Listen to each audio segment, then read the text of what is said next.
Hi, welcome all participants. Hoş geldiniz. Good morning to everyone in Texas and in the United States, and howdy especially to our Texan friends. Good afternoon and iyi günler to our friends who are in Turkey logging in today.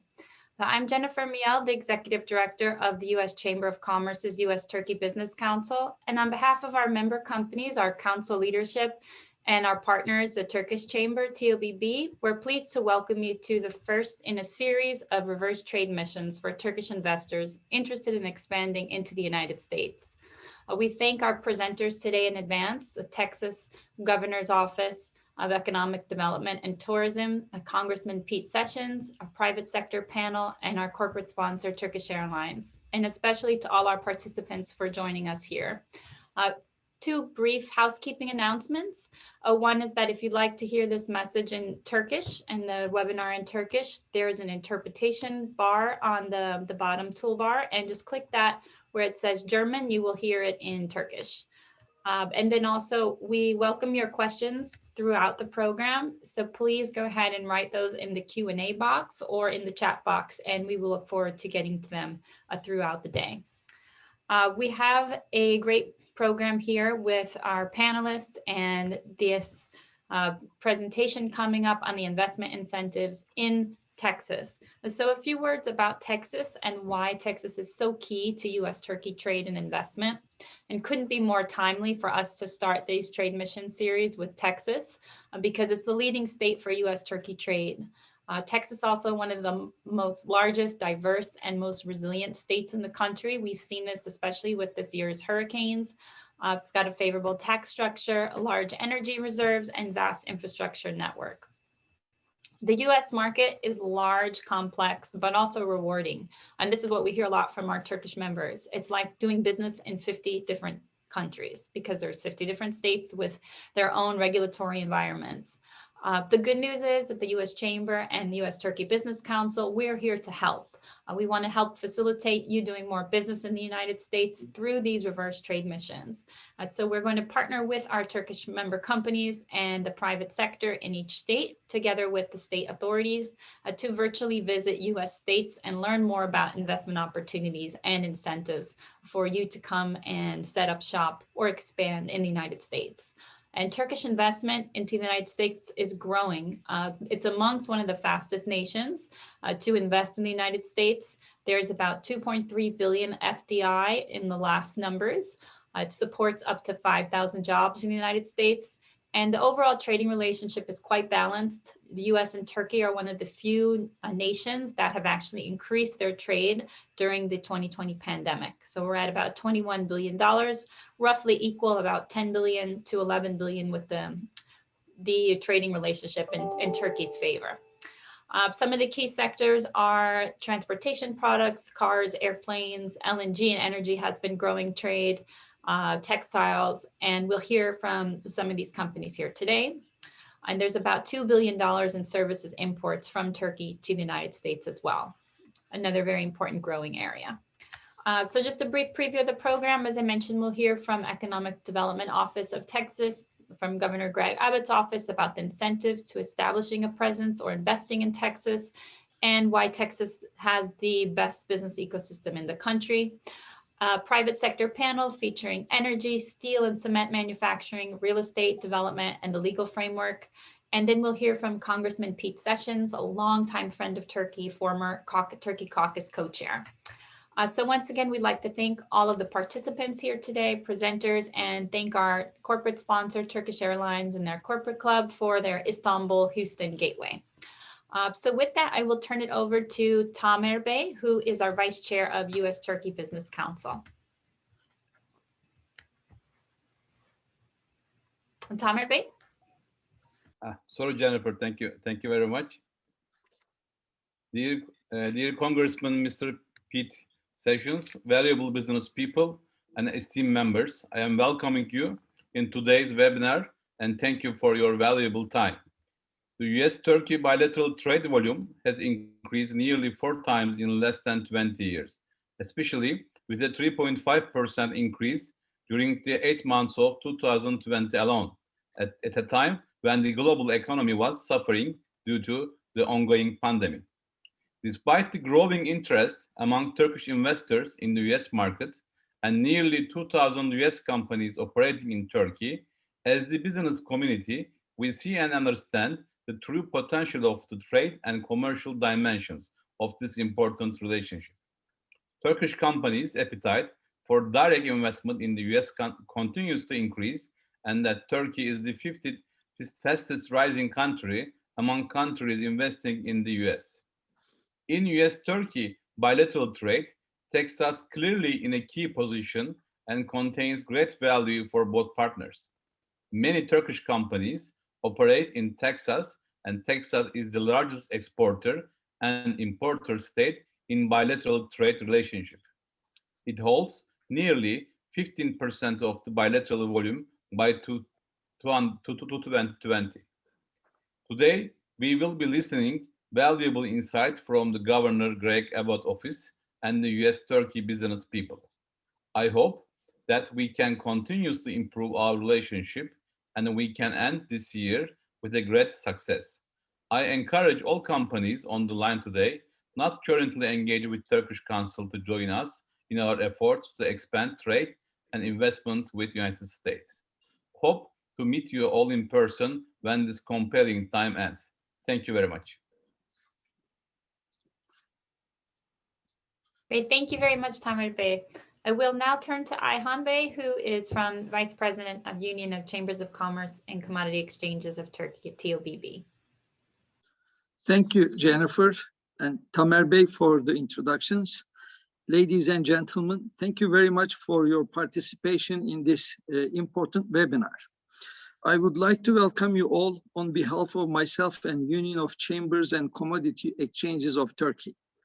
Turkey and the United States are in the process of reopening their economies following the worrisome effects of the pandemic.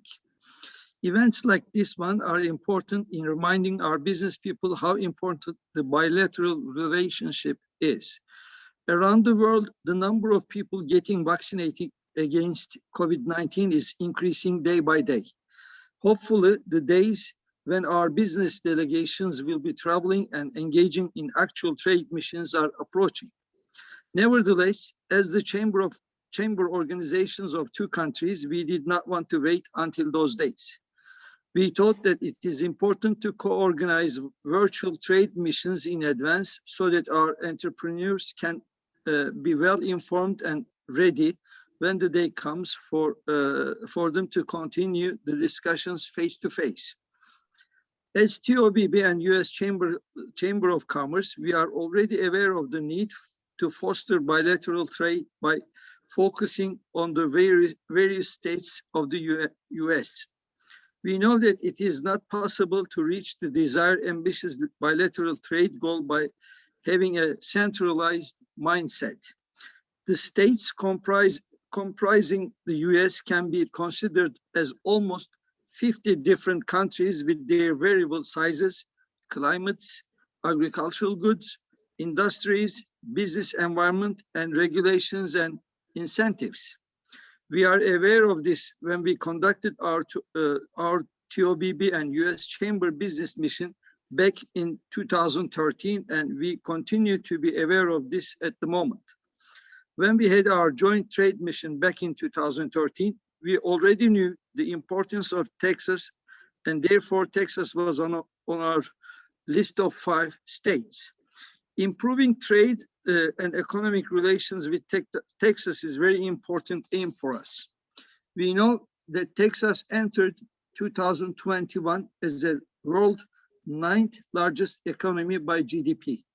It is not only a number one US exporter, but it is also the leading state in the USA regarding creation of jobs.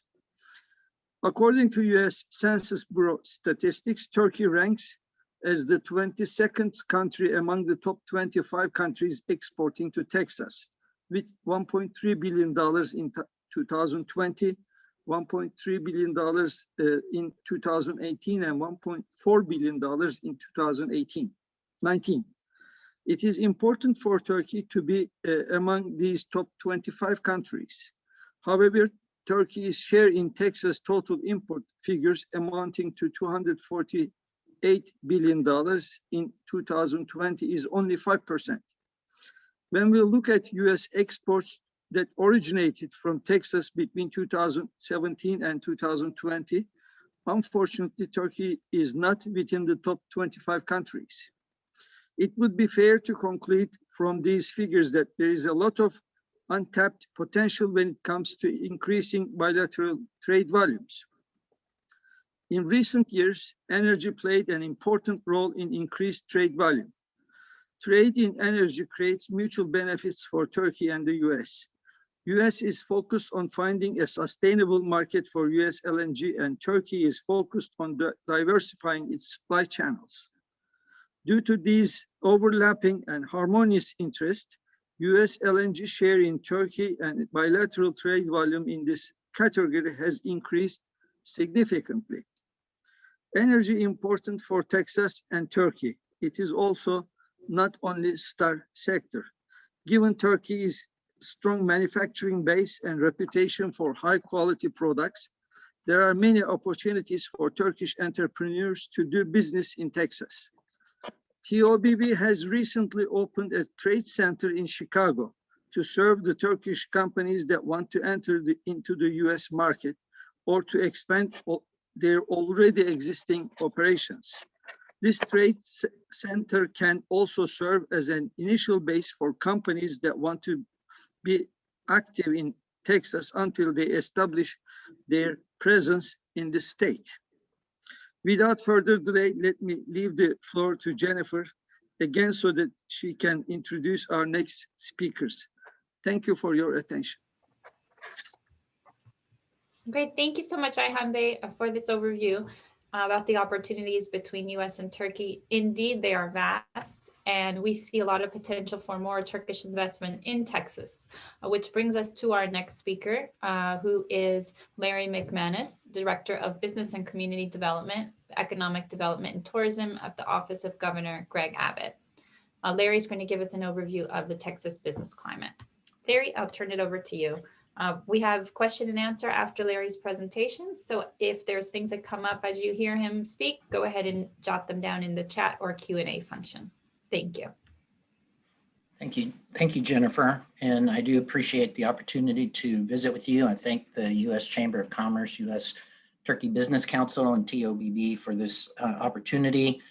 Good evening to everyone in Turkey, or early evening, I guess is what it is.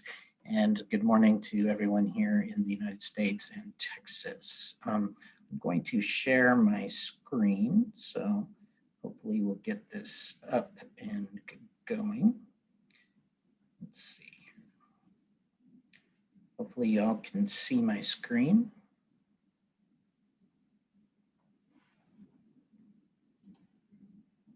All right. And Jennifer, can you see that? Yes. Okay, great. All right. Well, thank you so much. Again, we appreciate this opportunity to be a part of the reverse virtual trade mission to Texas, and we do appreciate you taking an interest in our state. We do feel fortunate that the state has been successful during the past year. The pandemic has affected a lot of businesses here in the state of Texas. However, the governor had a plan to be safe, listen to his strike force, his council, to help open the state of Texas.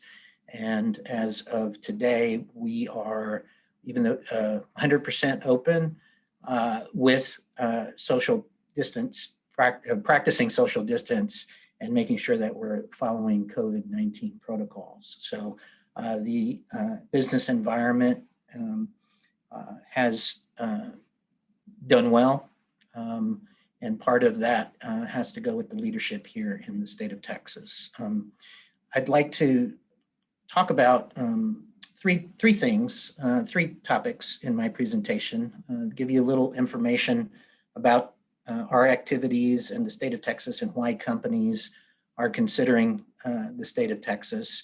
A little overview of how Texas interacts with Turkey, and as was discussed, kind of what the trade activities have been, and then talk a little bit about when a business is interested in the state, how they interact with our community partners and what incentives and programs are available for a company considering investment here in the state of Texas.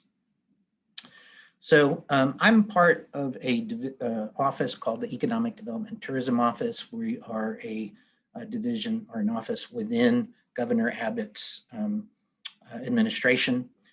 We have a business development and community development group. We have a finance group which handles our incentive programs within our state agency. One thing to know is that the state of Texas has other state agencies that also have programs. And one of our jobs is to help you identify those, working with our community partners. I'll talk a little bit about that towards the end of the presentation. And then we have other business units that focus on the workforce here in the state of Texas. I'll talk a little bit about workforce and education, and plus some of the quality of life industries, such as our music office, our travel, and our film commission are part of it. They're all part of our economic development process, quality of life and business development. We market and promote the state as a premier business location and a tourist destination, trying to grow the economy here, making sure that businesses succeed. The leadership here in the state of Texas, governor, lieutenant governor, speaker, legislature, has a very pro-business mindset. And when they pass laws and pass statutes, they keep that in mind and try not to get in the way of business. I talked about the Business and Community Development Group. That's the group that I'm the director of. I oversee our business recruitment activities, but we also have existing industry business retention activities. In addition to working with new companies, we work with our existing companies. And there are companies from Turkey that have made an investment here in the state of Texas, and we want to make sure that they are successful. And we have a program to work with our community partners to ensure that they are given every opportunity to succeed here. We do have a small business group. Our small businesses have probably taken the brunt, the biggest hit of the pandemic. And our small business team has worked closely with the Small Business Administration and with our community partners to try to ensure that small businesses are aware of the resources and potential opportunities available to assist them during this time.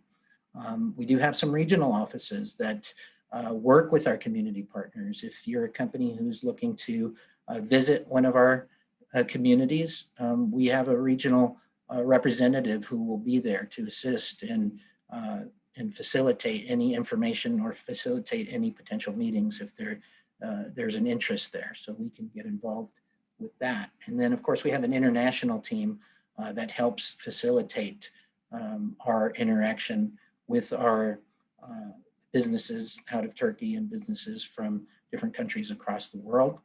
James Chen, who is on this, who's participating on the webinar here. He is our international investment and trade representative who covers Turkey. So he would be your contact if you're looking for information. He will be on the webinar through the end of the, all the way to the end.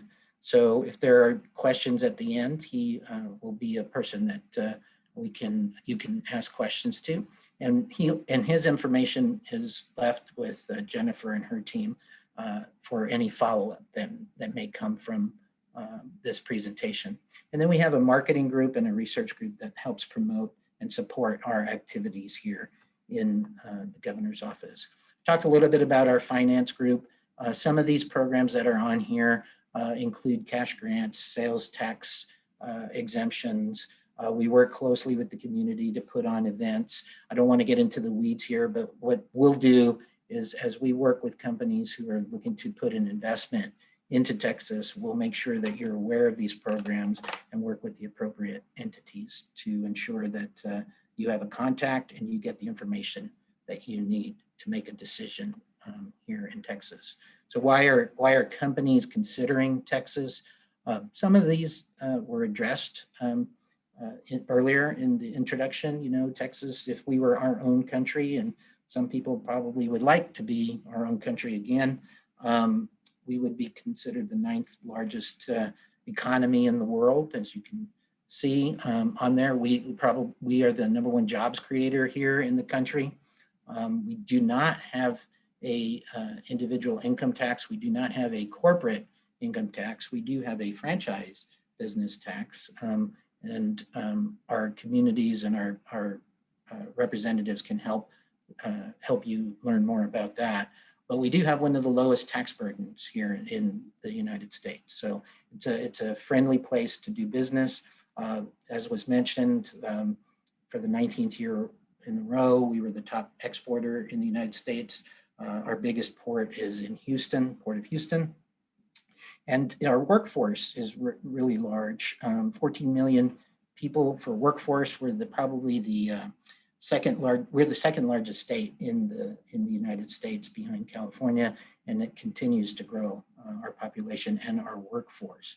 And we have the #1 trade zone, a foreign trade zone activity here in the United States. I'll have some maps to kind of show you where those are and what I'm talking about. Again, we continue to grow. Our state continues to prosper. We're very fortunate with that. Part of it is that we have a top-tier university system, top-tier education system in the United States.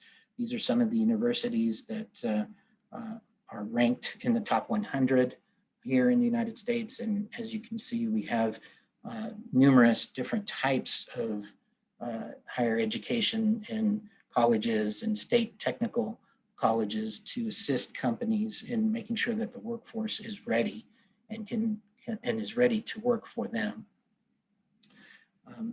This presentation, I think we provided a copy of it. So if you're interested in it, the Business Council will get the presentation to you as well. So you don't need to take notes.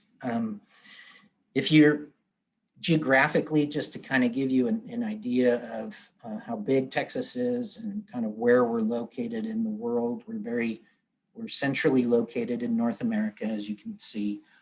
What that red represents is if you were to put Texas on its side all the way around it, the tip would touch all those areas in red. So that's how vast the state of Texas is. If you were to come here, and if you were to drive across the state going the speed limit, it would probably take you about 12 hours or so to get from one end to the other. So full half day to get across. But obviously we have a lot of opportunities. And as you can see on the world map, we're centrally located, especially with our international and airport opportunities. We have infrastructure that is world-class, 16 seaports. We have, more than 10,000 miles of freight rail, 313,000 miles of public roads. So our infrastructure is ideal. It helps us transport goods across the country. And again, our central location allows for easy access to East and West Coast, North and South America, Central and South America. This gives you an idea of our ports of entry. Along the Gulf Coast, we have seaports, but along the land ports with the country of Mexico, we have land ports bringing in goods as well. Very large land port border that we have with Mexico. I talked about the foreign trade zones. As you can see, they're spread amongst the entire state of Texas. So if you're looking for a potential site, you can pretty much find a site that will benefit you anywhere in the state. I already talked about the seaports. And then this gives you an idea of all the different commercial airports that we have here. Some are international, flying to Canada and to Mexico. Some are even beyond that. Houston has 2 airports, the biggest one Intercontinental, and Dallas-Fort Worth has 2 airports, the biggest one DFW.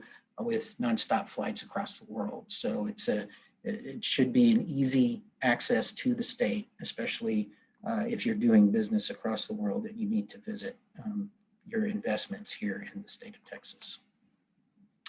Just a couple of things that we talked about. Our top export markets include Mexico, Canada, China, South Korea, and Brazil. You heard Turkey's in the top 25 and top 30 for both the imports and the exports. And then we work closely with all businesses, foreign direct investment. We're a top ranked destination. And over the years, we've been able to create more than 900,000 jobs here in the state of Texas. These are some of the international companies that have operations, U.S. headquarters here in Texas. Just a few to identify, and part of it, relates to our low tax burden. I won't go into the details there. From a Fortune 500 standpoint, we rank second or third for the number of Fortune 500 headquarters here in the state, and they're across the state as well. So a very robust business climate here in the state of Texas. This gives you an idea of our in-migration from different parts of the country. Different businesses and individuals are moving to Texas because they like the business climate, they like the affordability that the state has to offer, and they feel that they're getting their value when they come to the state of Texas. But it's not all business here in the state. There's quality of life. We have 90 state parks. We have rivers and streams that people can float down. We have ocean coastline with beaches, and we have the typical Texas working ranches, 70 of those that are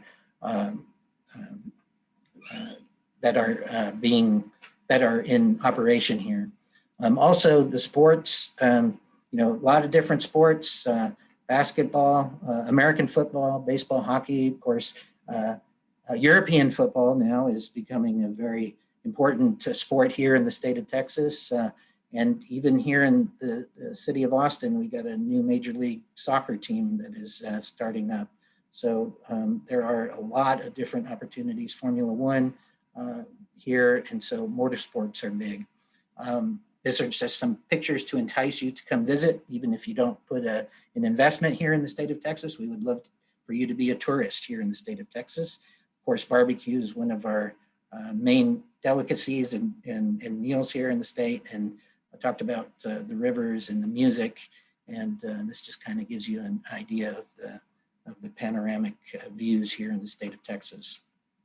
Again, we've had awards and accolades come from different national magazines, different news articles, different statistical information. So just quickly, Turkey is an important trade partner for us, an important country that we do business with. And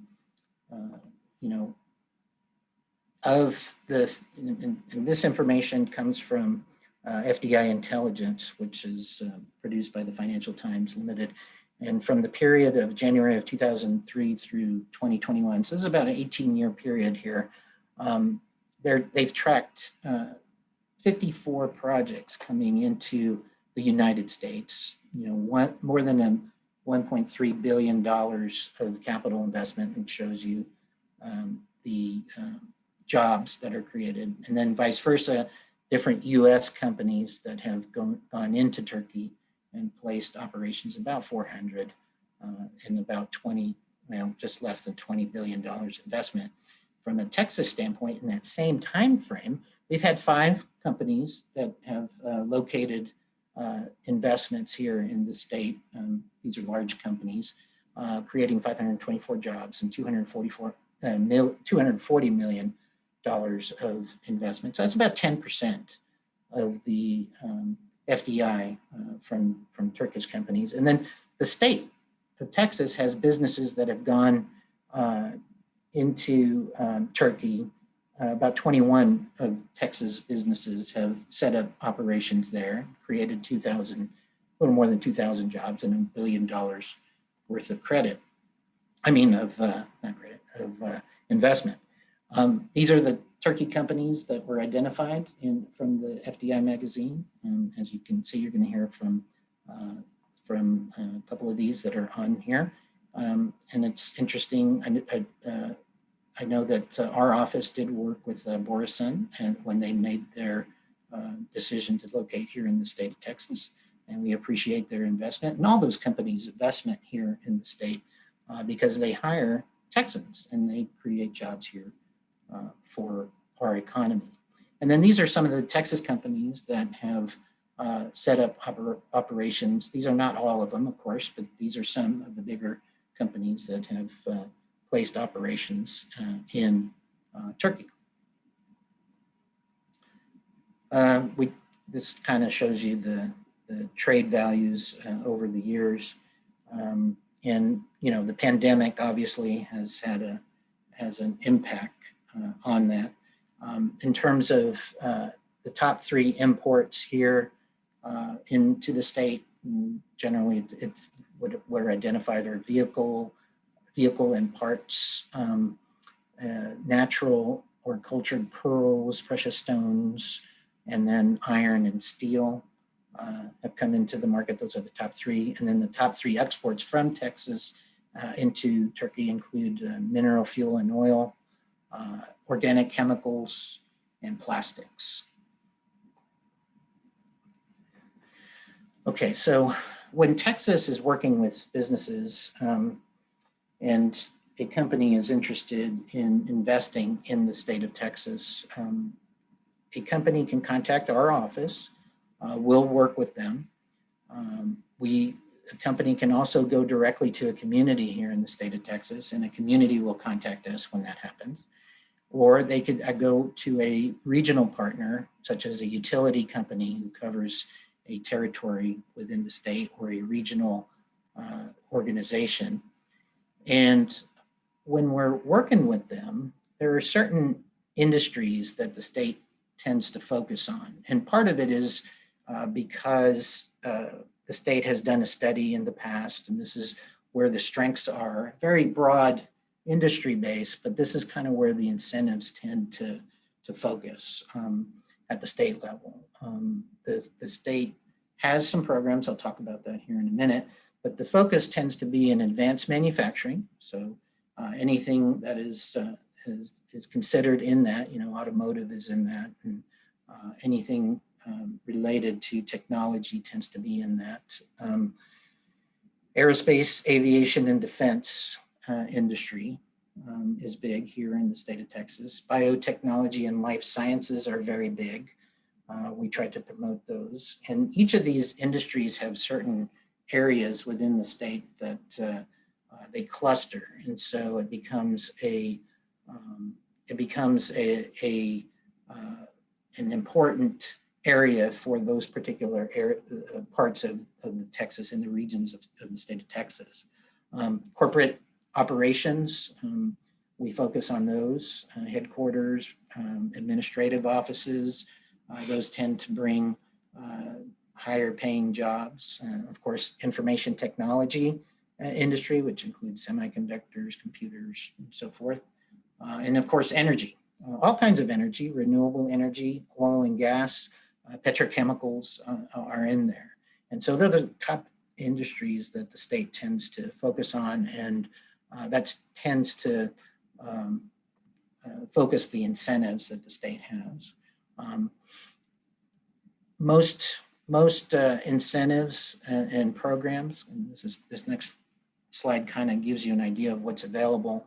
We'll work closely with a community to help identify the programs that are available for a business. The state doesn't dictate which programs a company will get, and we don't dictate where a company should go. It's really a decision that the company needs to make, and they'll tell us what their interests are, and we'll help facilitate information between the communities of interest in the regions of interest for the company. But I always like to say in Texas, our economic development activities tend to be decentralized.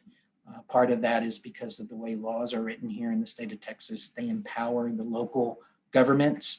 And so the local governments or the local business units tend to drive the economic development process. So this community incentives becomes very important when a company is considering the state of Texas. And at the local level, you'll find different types of incentives, including property tax incentives, which might be abatements or exemptions or rebates, depending on what the property tax is. There's some local cash grant opportunities. Communities have the ability to tax themselves and offer those for economic development purposes. And the communities also have creative ways to offer potential tax rebates to companies. Of course, it would be best if a company, if a Turkish company is interested in the state of Texas, to work with us. We can help facilitate and provide information, help you understand what the process would be to potentially access some of these programs.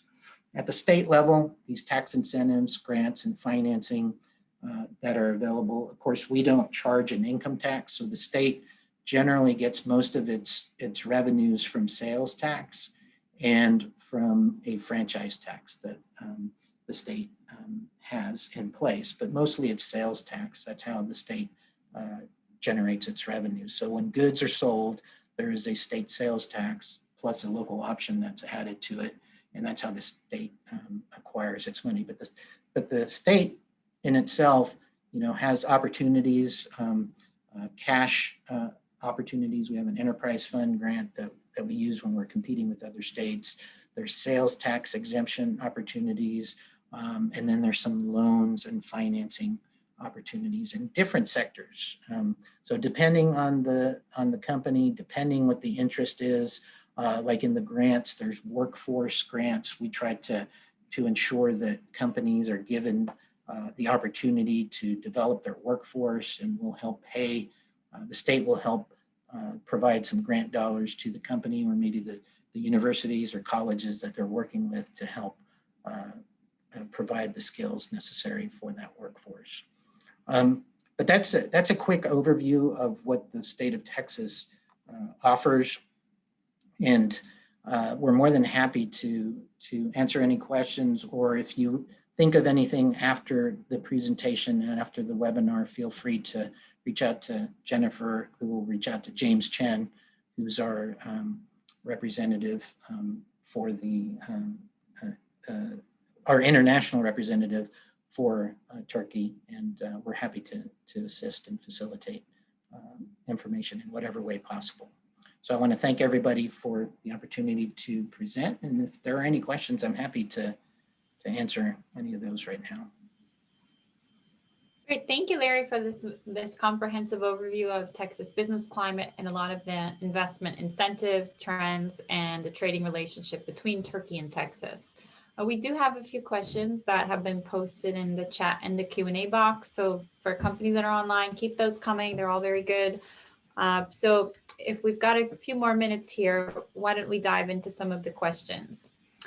I'll start with a couple on taxation, since that's where you left off.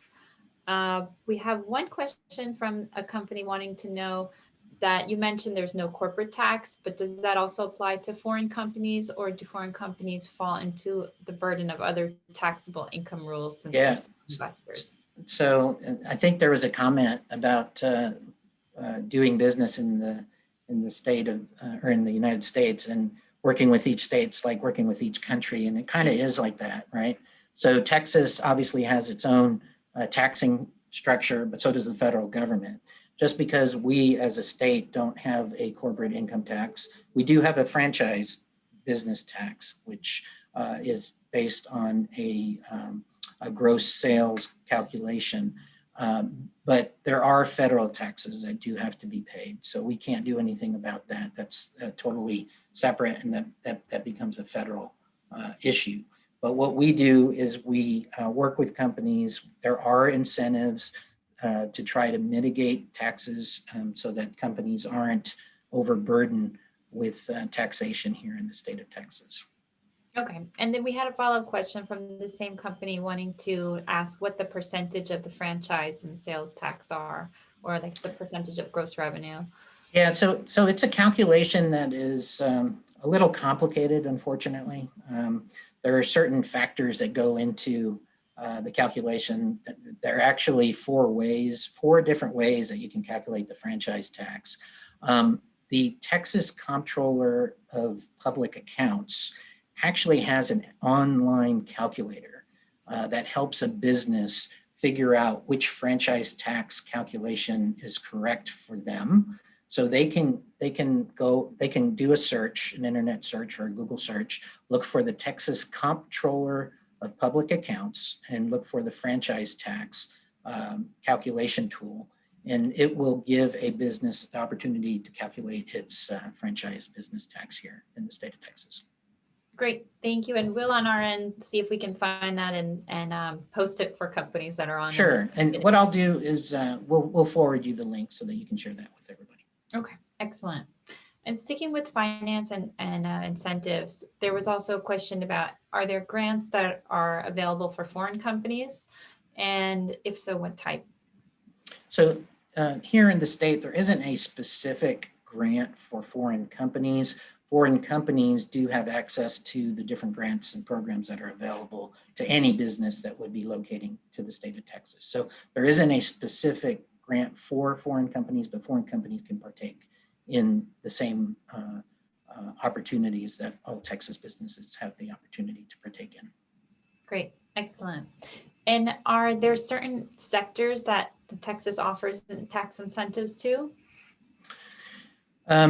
So generally there are manufacturers tend to have more opportunity for incentives than maybe service type companies or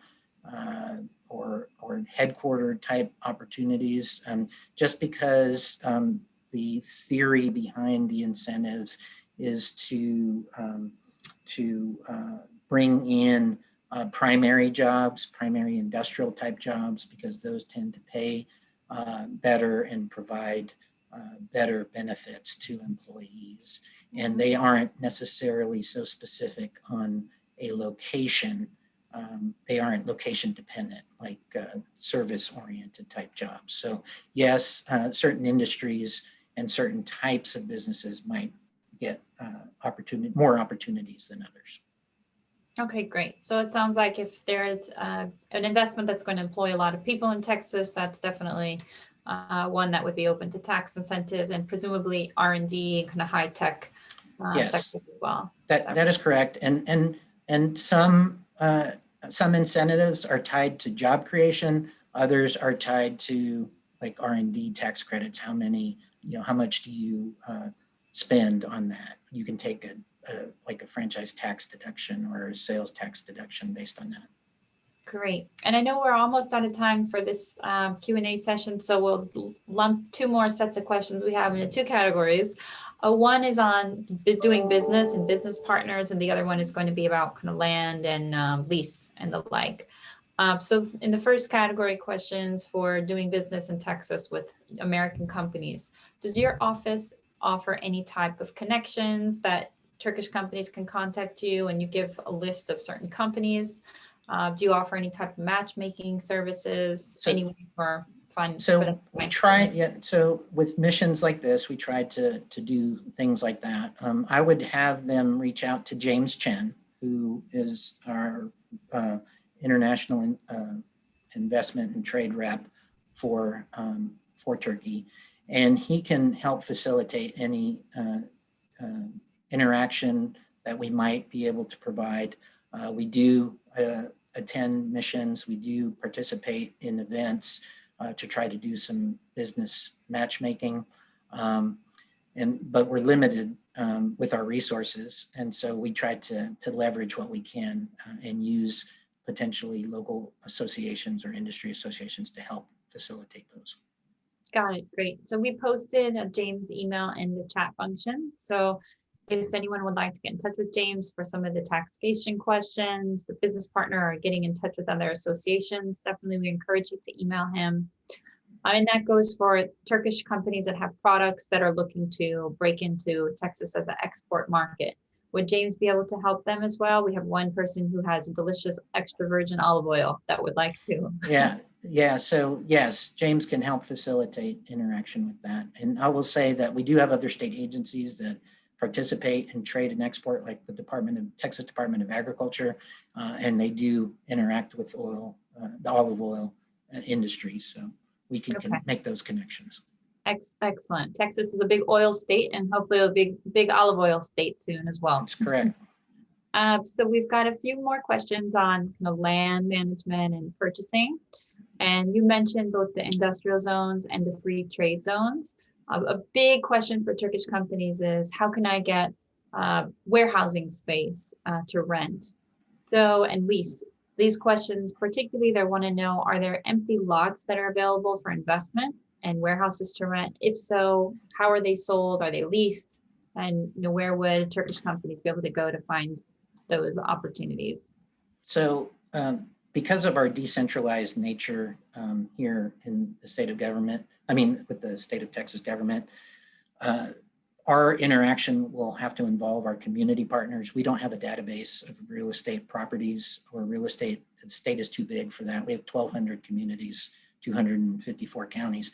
So we work with the economic development folks or individuals in each of those communities. I would say there's about 500 economic development organizations that are pretty active in working with businesses. They keep track of the properties that are in their communities.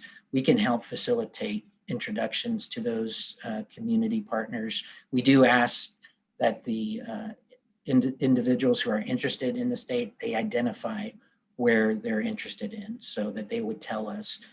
They don't necessarily have to give us the specific communities, but at least regions in the state if they're interested in certain parts. So we ask them to do a little bit of homework. If they don't know, they can talk to James, and he can help them identify potential areas of interest. Okay, perfect. We would rely on our local community partners to provide that information. Great. And what would be the best point of contact for the free trade zones? And for the free trade zones, there is a specific contact for each of them. And I think we have them on our website. James can get you that link, and it identifies each of the contacts for the free trade zone, for the foreign trade zones. Excellent. And do you know offhand if within the FTZs, if it's possible to buy or have a long-term lease to invest in, build or rent warehouses, or does it vary? Yeah, that's a good question. That's going to vary between each foreign trade zone. They have their own parameters and their own priorities, so they'll work with the companies to figure that out. Excellent. Okay, great. So we will follow up with companies and James on a lot of these questions. James, we will have a lot of inquiries coming into you, so hopefully they'll be helpful in helping Texas to achieve some of its inward investment goals. We thank you so much, Larry, for your presentation, for your time with these additional questions. And we will follow up with James if there's additional points that companies have throughout the program here today. Thank you very much, and I appreciate the opportunity to present. Of course, thank you. And I think the questions that we've had are a really great segue to our private sector panel. So if you want to hear from companies really on the ground in Texas that have done this before, we've got some top Turkish companies that have invested in Texas and operations are thriving. And we also have some US companies that are based in Texas that do business with Turkey. So I'd like to introduce our panelists today that will speak to us from the private sector panel. We've got a variety of sectors. We'll start off with our energy sector. We have Cheniere, which is an LNG company. We also have ÇimSA, which many of you are familiar with, cement company that's part of Sabancı Holdings. Herrick Feinstein, which is a law firm, and they've done a lot of legal consultancy and counsel for companies in Texas. Alterra Worldwide, which is development real estate, and then Borusan Mannessman, which is steel pipe manufacturing in Turkey. So we'll start off the private sector panel with some remarks from Robert Fee, who's Vice President for International Affairs and Climate at Cheniere Energy. Robert?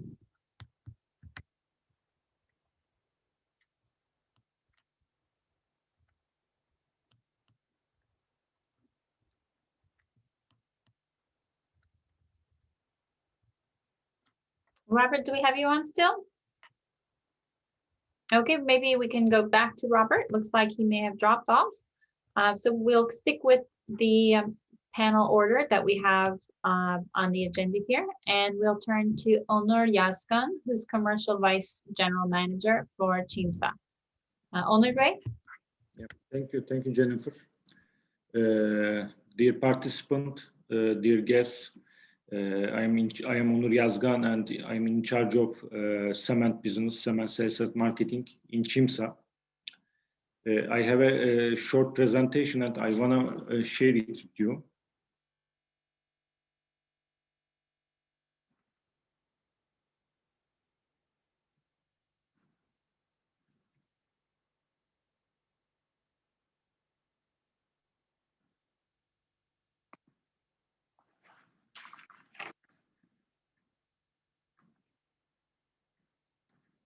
As ÇimSA, we continue our activities with 5 integrated plants and one grinding mill in Turkey.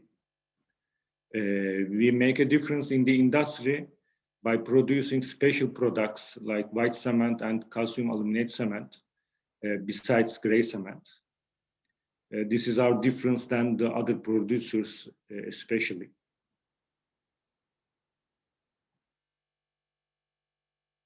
We are an international cement manufacturer with our terminals and grinding mills. Our grinding station is located in Texas, and our terminals are especially in Europe and other countries like Russia, Italy, Germany, and Spain.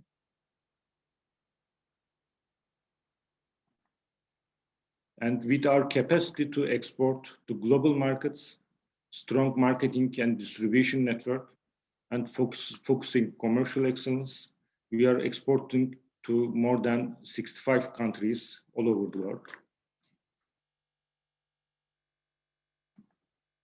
Dear guests, I would like to briefly explain the story of ÇimSA Americas, our US investment that contributes to our company's success briefly.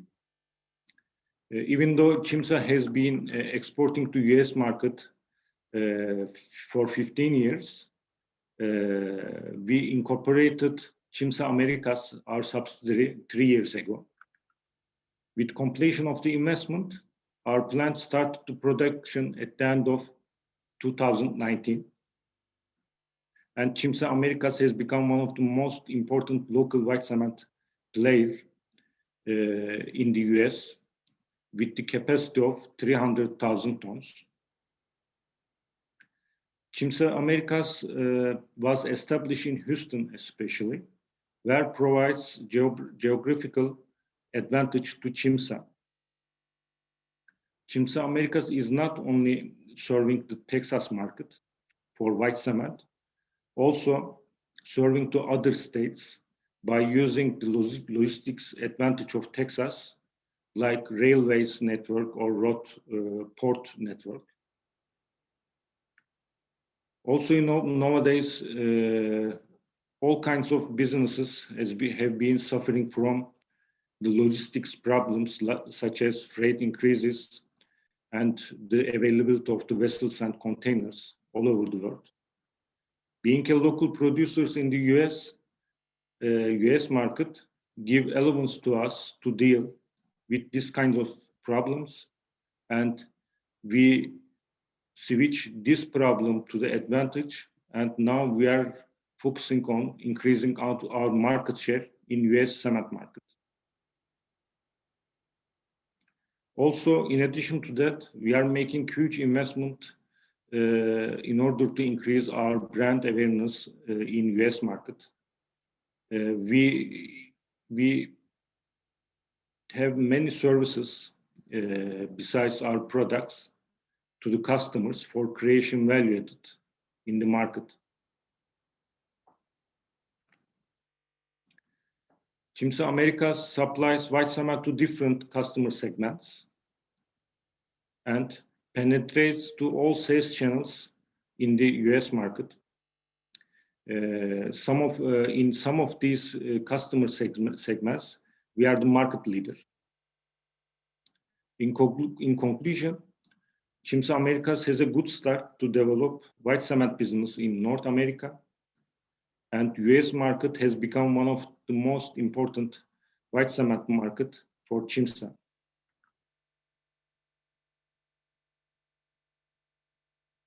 Thank you very much. Thank you for listening to me. If you have any question, I'm trying to reply to you. Great, thank you very much, Onur Bey, about ÇimSA operation, this presentation about ÇimSA operations in Texas and how that fits into global operation. It's great to see a Turkish company leveraging their presence in the United States as part of their global operations. And we invite more companies to do the same. We'll now turn to Barbaros Bey from Herrick Feinstein. He's Chief Operating Partner, and he's advised many Turkish firms about their entry into the United States. Barbaros Bey? Yes, I'm having problems with my camera, but hopefully you can hear me. Yes, loud and clear. Okay, great. So thank you very much for organizing this conference. I think it's very timely. And I'll tell you a little bit about our experience with Turkey, Texas, and United States. We're a law firm based in New York. We're 130 lawyers. And this year we're celebrating our 93rd year. And I started at Herrick Feinstein when I was a baby lawyer 26 years ago. And we do represent a lot of Turkish companies, including the Turkish government in the US. And we're very happy that a lot of Turkish companies are very successful in the US. And hopefully this is, I think, a perfect time for them to come to the US, because now you don't have to travel as much. Everybody's used to doing businesses in Zoom, and you don't need huge office space. So in that sense, I think it's a great time to expand a Turkish company definitely into Texas. And the only thing a Turkish company would have to do is to show up at a bank branch in Texas once they set up their company. And unlike the Turkish corporate legal system, you actually need one signature to set up a company in the US. So in that sense, everything moves very fast. Once you decide Texas is the right place for you, you can, just set up a company without even coming to the US, and then eventually get here to lease your office space and then open your bank account. In that way, I think it's, as I said, it is a great time to be able to look into a different market. And we always recommend to our Turkish clients, if it's at all possible, look for a joint venture partner that knows the local market. Some of the businesses, you cannot do that, but if it's possible, it's always advisable that you have a good, strong local partner, and you will be able to, the learning curve is much shorter naturally, because now you're basically buying their experience. I happen to work with a lot of Indian companies doing business in the US, and I would like to say 65% of them, they usually find a US company in the same line of business. They get a minority share, and eventually either they become majority or they go ahead and establish their own business, and they are quite successful. So the same model goes for Turkey, but I love my countrymen, but they like to say, let it be mine, let it be small, and I want to control everything. Sometimes it's not the most efficient way of doing business. And we have many resources like US Chamber of Commerce with Turkey desk. You have the US Embassy that has a trade desk, and they can get you the information that you need. And I'm sure most of you heard, you do need a US lawyer, and you need a US accountant that could work with your team in Turkey that can make this investment very seamless. And it's all possible because Turkish companies have been investing in the US for a long time. So, if there's any questions, we're happy to help, but there are a lot of resources that are available. And I think it's a very good time to invest in the US and also in the state of Texas. If there are any questions, after the Q&A, I'm happy to respond. Excellent. Thank you, Barbaros, for starting to get us into some of the legal angles of investing in Texas. Your comments are enormously helpful, I'm sure, for many of the companies online trying to figure out what is the next step. How do they navigate this complex system, which is in many ways less complex than it may seem. So appreciate you highlighting some of those advantages. And we will come to the questions and Q&A session. Again, we encourage participants to start thinking of those questions ahead of time. And we are delighted that we have Robert C. back online from Cheniere, and he is dialing in via phone. So Robert, we can turn it over to you for your remarks now.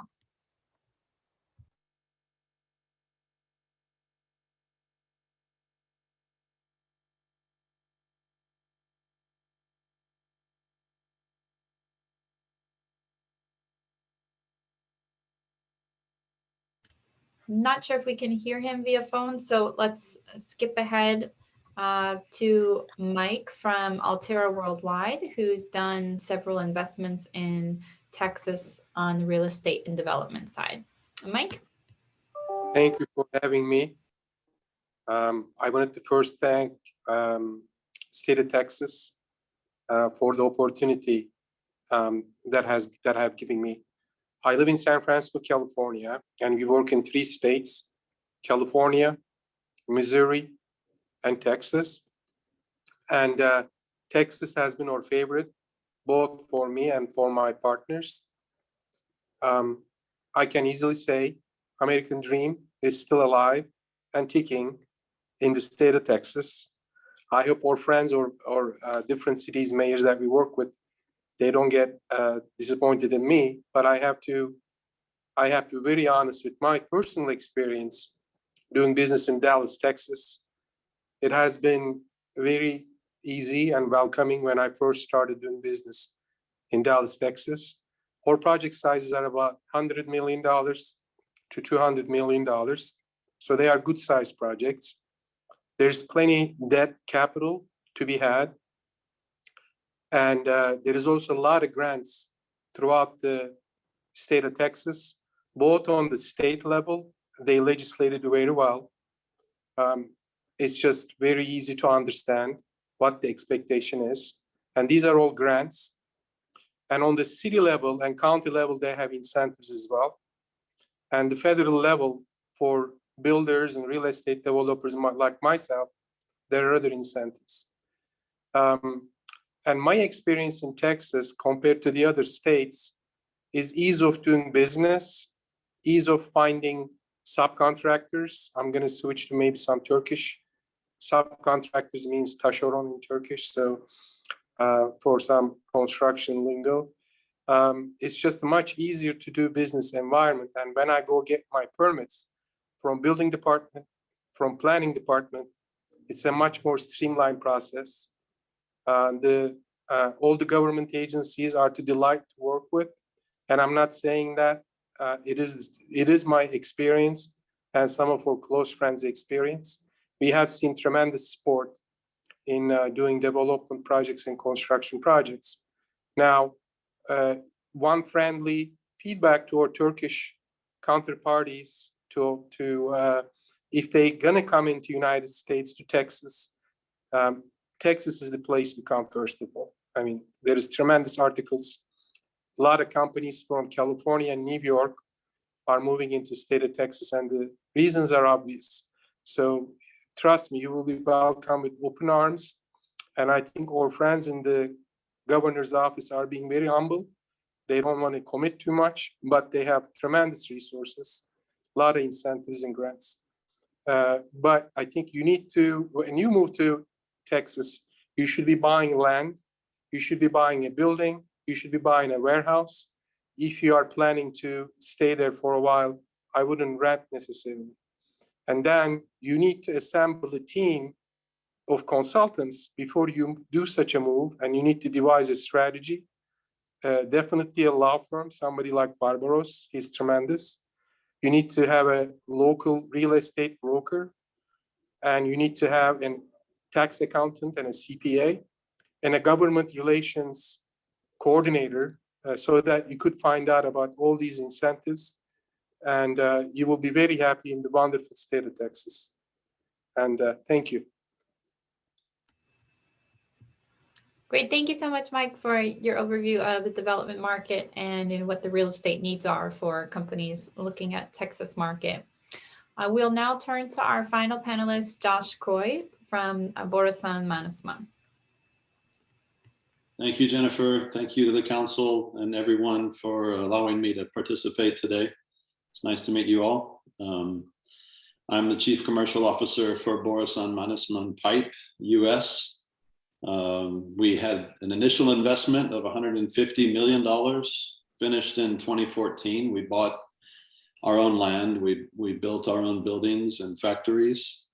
We are in the business of producing pipe for energy needs, all types of energy, as well as infrastructure projects. We have a annual capacity of 300,000 tons, and we have produced over 1.5 million tons to date in our facility in Baytown, Texas. We have added 30 million in additional CapEx. We've been growing since we moved here. And even though currently the oil and gas business is a bit down, just due to the cyclical nature of our business, we are still in operation and doing quite well, hoping to add shifts back from our current pattern of one shift later this year. We are 330 employees during peak operations, mostly Texans. We do have a handful of Turkish expats, expertise that we get from back home in Turkey. And we have a 135-acre land that is only 60% developed. So we've always had in mind that we would grow our operations here, and we're currently evaluating opportunities to do that. For our particular industry, which is energy tubulars, Houston is the epicenter. There is nowhere that's even close in terms of the concentration of companies that are here. Just in Houston alone, headquarters of 600 exploration and production companies, 1,100 energy service companies, including many scores, maybe hundreds of pipe companies. So we're in the place we needed to be. We are close to the shale plays, where most of the drilling happens. Eagle Ford Shale is closest. We're also close to the Haynesville Shale play in Louisiana, but most importantly, we are close to the Permian Basin.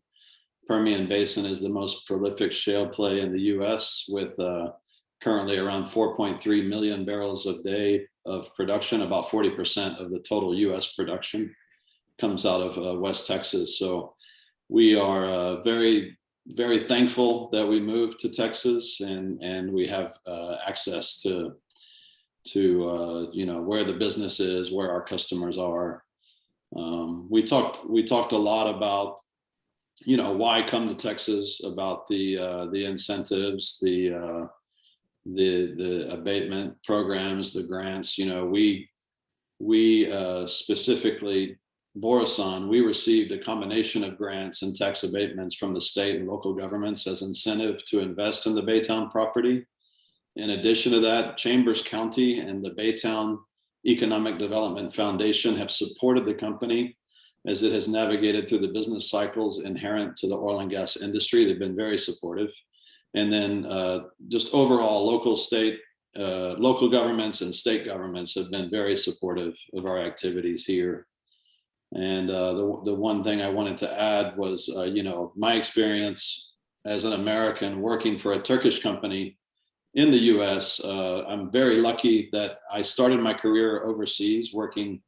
I worked in 11 different countries over a 14-year period to start my career. I was always in a manufacturing environment in those countries. And so it was very easy for me to see, and still easy for me to see, where it's easy to do business and where it's difficult to do business. I've seen the full spectrum. And so I can say with a lot of confidence and experience that Texas is the place to be in terms of the ease of doing business, and not only because of the programs and the support we get from the state, but I think the most important thing, and something we haven't talked a lot about today, is the quality of the workforce here. We have a very high quality workforce. The availability of skilled personnel, the education level of our supervisory employees is just great. And you know, contrast that with other states, even neighboring states, it's totally different. There's a lot of variety, a lot of variability in the quality of the workforce. And so I think most of you on the call are from Turkey. I've been fortunate to visit Turkey many times. And I think the Turks and the Texans are very similar in that we take a lot of pride in our jobs. We take our jobs very seriously. It's interesting, you know, when you go to Turkey, you see everybody, even, you know, taxi drivers, street sweepers, restaurant waiters. I mean, everyone taking their job very seriously and working hard and having the right attitude and the right work ethic. And I think us as Texans, we embody that same spirit, and we've had a lot of success through our employees. You know, you really have nothing if you don't have good people running the company and working on the shop floor and all working together. And so we've been very fortunate to have picked Texas, and it's been a great partnership. Great. Well, thank you so much, Josh, for those kind remarks and for highlighting a lot of the similar DNA that runs between U.S. and Turkish companies, and also this entrepreneurial spirit that I think U.S. and Turks really do share, and you captured so nicely in your description. Borusan, such a wonderful example, as is ÇimSA, of two large Turkish companies that have really come to the U.S. and had a great success story. So we encourage other companies on the line to tap into all the resources that we have put out here today. Contact us if we can help, and really make your American dream come true, like so many of the Turkish companies have already done so. If there's other questions, please feel free to post them in the chat or in the Q&A. We'll go ahead, though, in the interest of time, to introduce our distinguished speaker, the Honorable Pete Sessions, Congressman of Texas, and I'll turn it over to Tamer Bey to do the formal introduction. Thank you, Jennifer. Today, I have the great pleasure of introducing the Honorable Congressman Pete Sessions, who is from Waco, Texas, and now serving in the 17th Congressional District. From 1997 to 2019, while in Congress, Congressman Sessions had roles from being a part of the Republican House majority that balanced the federal budget for the years in a row, led the National Republican Congressional Committee as its chairman, and served as a chairman of the House Rules Committee. He has also served as the co-chair of Congressional Caucus on U.S.-Turkey relations and Turkish Americans, and a great supporter of robust U.S.-Turkey relationship, and a voice on Capitol Hill for Turkish Americans, and a friend of the business community. Without further ado, it is my great pleasure to turn it over to Congressman Sessions for closing remarks. Congressman, floor is yours. Doctor, thank you very much. What an honor it is to join each of you today. I'm speaking to you from Texas, Waco, Texas, where we are beginning to have spring sprout out all around us. And I hope the same is true wherever you are. An opportunity to speak to you as friends is important for the United States and Turkey. But to speak as strategic partners is even more to the point. The United States of America, for years, well back into the 50s and 60s, began a strategic alliance with each other that was part of a definite plan, a plan by America and a plan by Turkey, to have a relationship with each other whereby it was mutually beneficial to Turkey and to the United States. America is positioned well, not as not like we were in 1950 as a smaller nation, but we were positioned well in international and global affairs to know that the stability of our government, the interest that we had of free enterprise, and the opportunity to know that friends that we would make around the globe would be there for the long run. The long run, one might say, is to get us where we are today. I would say that our need and desire should equal the same relation.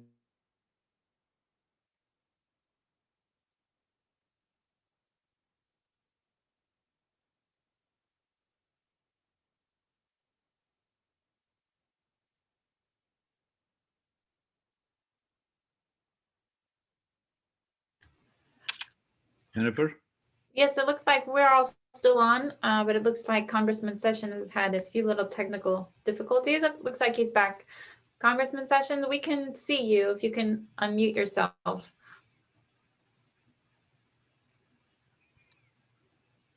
On the lower left-hand side of the screen.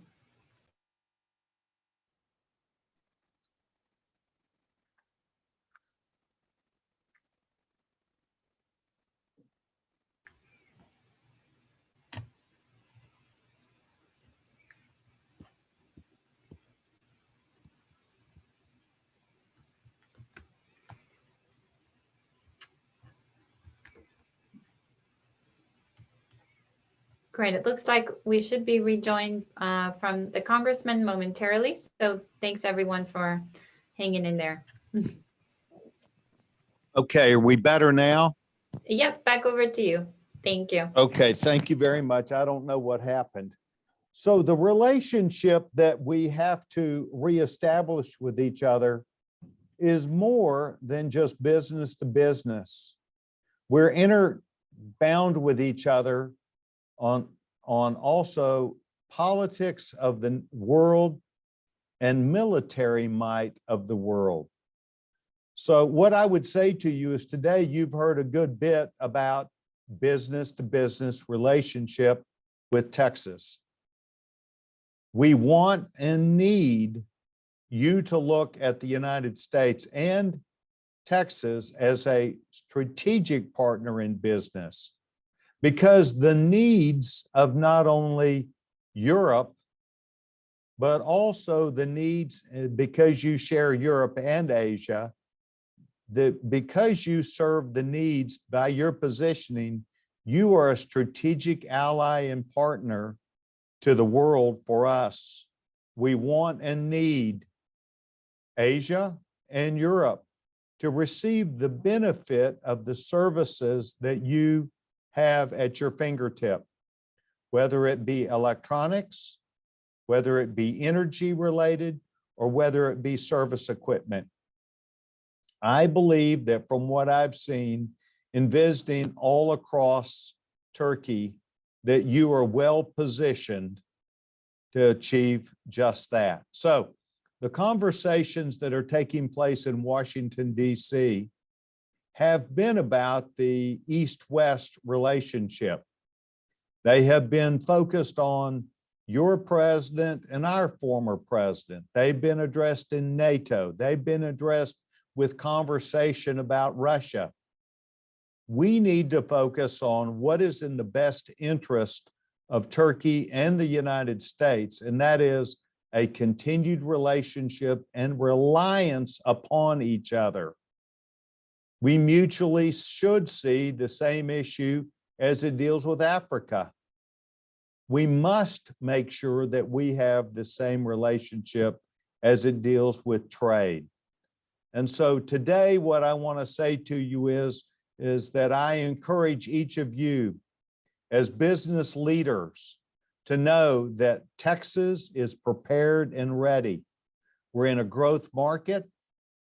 We are growing and there is a lot of business going on, but it must be with that relationship that we have with you as a proud, not only strategic partner, but one that will greatly enrich your standing in Europe and in Asia. So I hope that you'll know that we appreciate you.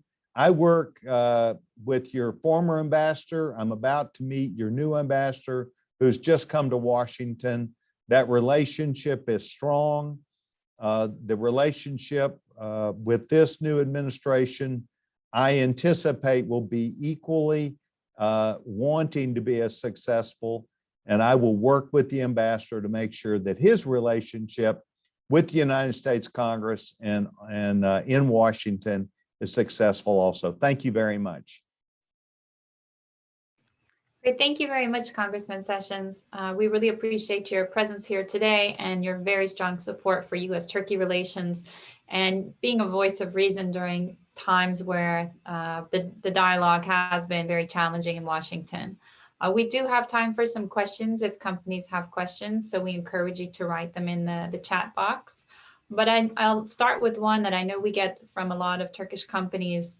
What advice would you give Turkish companies coming into the U.S. and seeing the headlines and not wanting to get caught up in them, because we know how much we can accomplish when you and U.S. Turkish companies work together?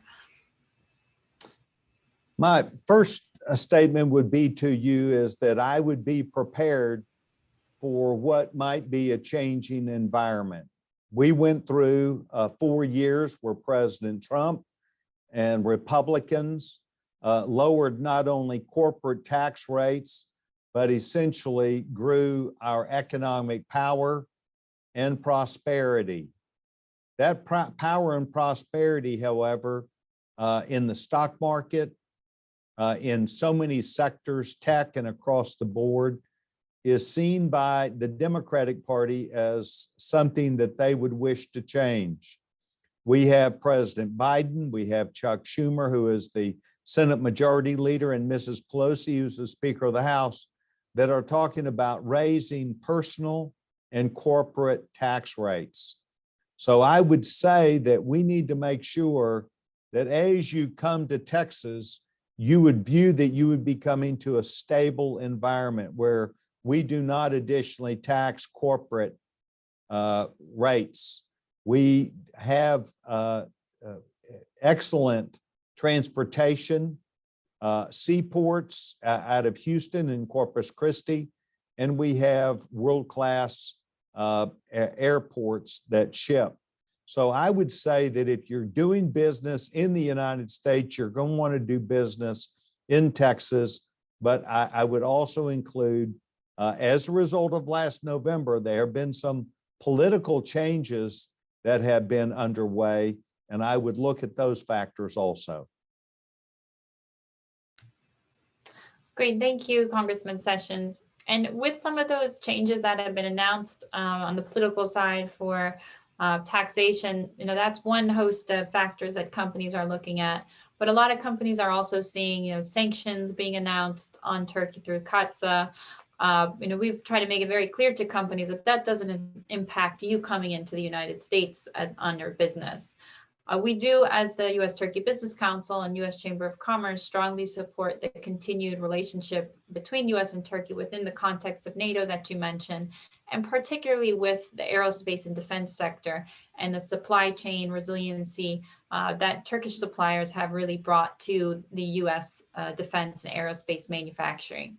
We do have some companies that are looking at bringing some of those operations to the United States or investing in the United States, and wonder similarly, what type of message would you give for a company that sees that there's been these ÇimSA sanctions announced, but also sees a strong NATO relationship and is calculating on whether or not to make that jump or investment in the United States? Well, in fact, as you allude to, there is conflict.